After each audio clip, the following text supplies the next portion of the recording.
Теперь поговорим о том, как отсутствие фото в соцсетях влияет на отношения с другими людьми и на жизнь в целом.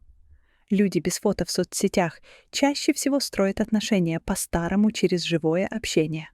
Звучит банально, но результаты этого поражают. У них в среднем меньше контактов в телефоне, но больше по-настоящему близких друзей. Психологи называют это правилом Данбара. Человек может поддерживать близкие отношения не более чем со 150 людьми. Все остальные контакты поверхностные. Люди без соцсетей интуитивно это понимают и не тратят время на иллюзию близости с сотнями знакомых. Также отметим, что люди, которые редко постят фото, чаще встречаются с друзьями в реальной жизни. Их мозг не получает ложного ощущения общения от просмотра чужих постов. Теперь посмотрим на профессиональную сферу. В бизнесе появился новый тренд — цифровой минимализм среди топ-менеджеров. Они поняли, что когда ты не тратишь время на соцсети, у тебя появляется конкурентное преимущество.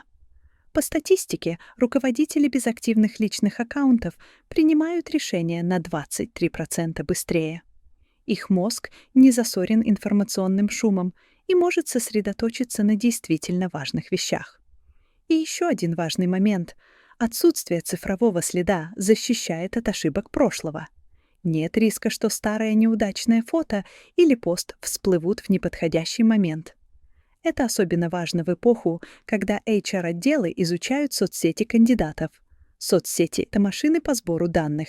Каждое ваше фото, каждый лайк, каждая секунда, потраченная на просмотр поста — все это информация о вас.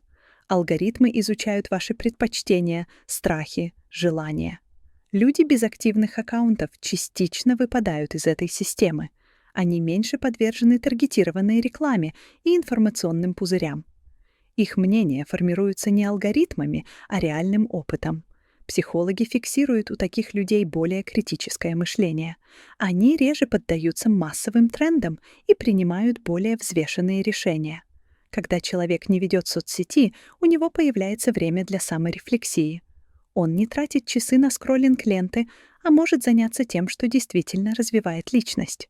Люди, которые проводят время в одиночестве без гаджетов, демонстрируют повышенную активность в областях мозга, отвечающих за креативность и решение проблем. Их мозг учится генерировать идеи изнутри, а не искать развлечения снаружи. Парадокс в том, что чем больше человек выкладывает фото, тем менее уверенным в себе он часто становится. Постоянное сравнение с другими подрывает самооценку. Люди, которые не выкладывают фото в соцсети, формируют уверенность по-другому. Они оценивают себя по реальным достижениям, а не по количеству лайков. Их самооценка более стабильна, потому что не зависит от настроения подписчиков. Такие люди лучше справляются со стрессом и реже страдают от депрессии. В мире тотальной прозрачности приватность становится роскошью. Неактивные в соцсетях люди сохраняют контроль над своей информацией. Они сами решают, что о них знают другие. Это дает им преимущество в переговорах, отношениях, карьере. Когда о тебе мало известно, ты можешь управлять впечатлением о себе более тонко и эффективно.